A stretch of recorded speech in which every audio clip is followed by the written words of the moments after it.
बाबा साहब ऐसा बिल्कुल मानने से नकार देते बुद्ध को कि बुद्ध इसी जन्म में दैविक है, नहीं।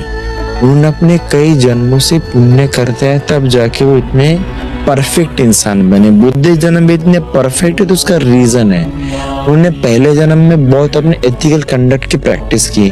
तो ऐसे ही एक जन पूछता है बुद्ध को कि बुद्ध जब भी आप बोलते हैं ना तो आपके मुंह से वो कमल की बात आती है, कोई तो भी कमल का नाम लिया था उसने, ऐसा क्या है?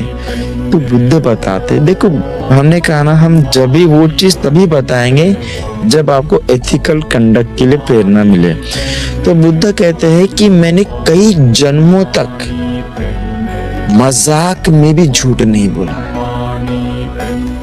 मजाक में भी झूठ नहीं बोला, और उस पुण्य के प्रताप से इस जन्म में मेरे मुंह से क्या आती है, इतनी सुगंध आती है। आप कुछ लड़के देखो या कुछ लड़कियां देखो, उनके बॉडी से दुर्गंध नहीं आती है।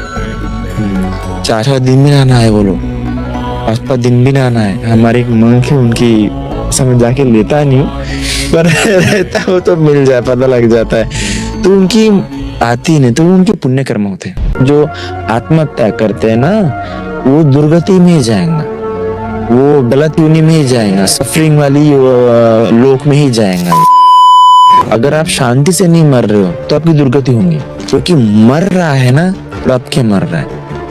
बुद्धिज्म में ये नहीं कहा जाता कि आपने जीवन भर कितने पुण्य कर्म किया, वो सेकेंडरी थिंग है। मरते समय आपके मन में क्या आया, मरते समय आपके मन में क्या पकड़ा, उसके आधार पर आपका नेक्स्ट बर्थ तय होगा।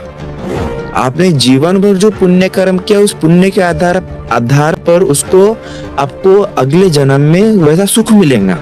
अगर मरते समय आपको कुत्ता दिख रहा है, कुत्ता आपके मन में आएगा तो कुत्ते योनि में आएगा। हाँ, पर जीवन भर जो पुण्य किया वो कुत्ते योनि में आपको फल मिलेगा, जैसे कि एसी में रहने के लिए मिलेगा, अच्छे बिस्किट वगैरह खाने के लिए मिलेगा। जैसे कि क्या उनको अपनी डेथ के बारे में पहले पता लग जाता है? एनलारिन मंक को, हाँ, जैसे कि बुद्ध को 3 महीने पहले ही पता लग गया। 3 महीने पहले पता लग रहा है मतलब बहुत पहुंचा हुआ है। सिटी ऑफ संभाला क्या है? कुछ लोग बोलते हैं कि अबे सिद्ध साधु वगैरह होते हैं, पहुंचे हुए जो साधु होते हैं वो वहां पे है। कहाँ पे ये सिटी? अभी तिब्बतियन बुद्धिज्म के हिसाब से तिब्बत के बॉर्डर वगैरह में, कहीं तो भी तिब्बत और चाइना के बीच में, तिब्बत में कहीं मिडल में कहीं छुपी हुई सिटी है। दरअसल ये जब आना शुरू हुआ ना, ये इंडियन कंटेक्स्ट में है ना, एशियन कंटेक्स्ट में एक जो है सुमेरु, कैलाश तो बहुत बात की बात है, कैलाश इंटरप्रिटेशन बहुत बात का है इंडिया में। तो ओरिजिनल इंटरप्रिटेशन है सुमेरु पर्वत। वो सुमेरु पर्वत वन ऑफ द मेन पर्वत है और उसके इर्द उसको नहीं क्या 7 तरह के पहाड़ियों से घिरा हुआ है। उसमें से एक पहाड़ी होती है गंधमदन।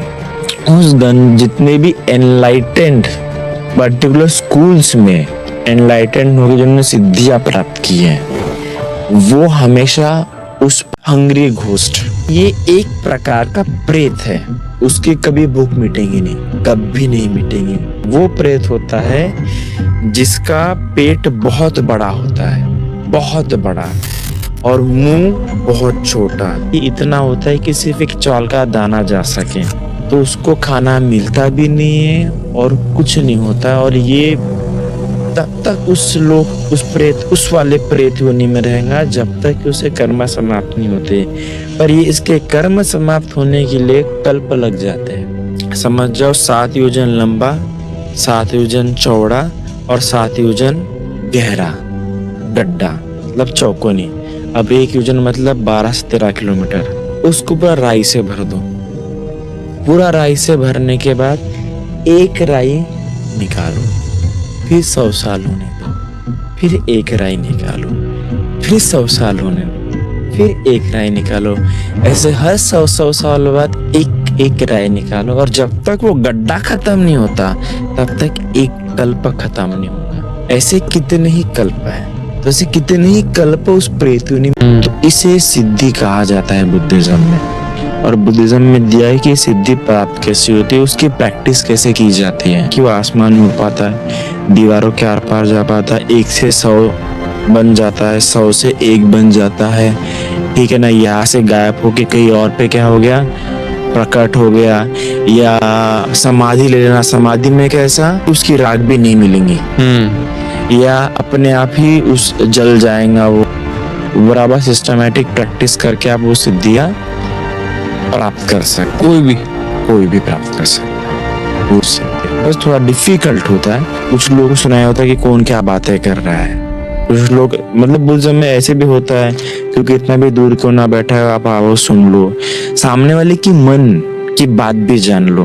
दरअसल जब वो प्रैक्टिस करना शुरू करा, सबसे पहले वो लाइट का सीन, मतलब लाइट पे ध्यान करना शुरू करता है। तो लाइट पे जब ध्यान करना शुरू करता है तो उसकी आंखें इतनी तीक्ष्ण होती है कि फिर वहां से हटने के बाद फिर वो सामने वाले के दिल पे ध्यान करना शुरू करता है। वो दिल पे ध्यान करते करते करते करते उसको इतना दिखता है कि ब्लड गाढ़ा हो रहा है या ब्लड पतला हो रहा है। जैसे कि किसी को दीवारों के आर पार जाना है,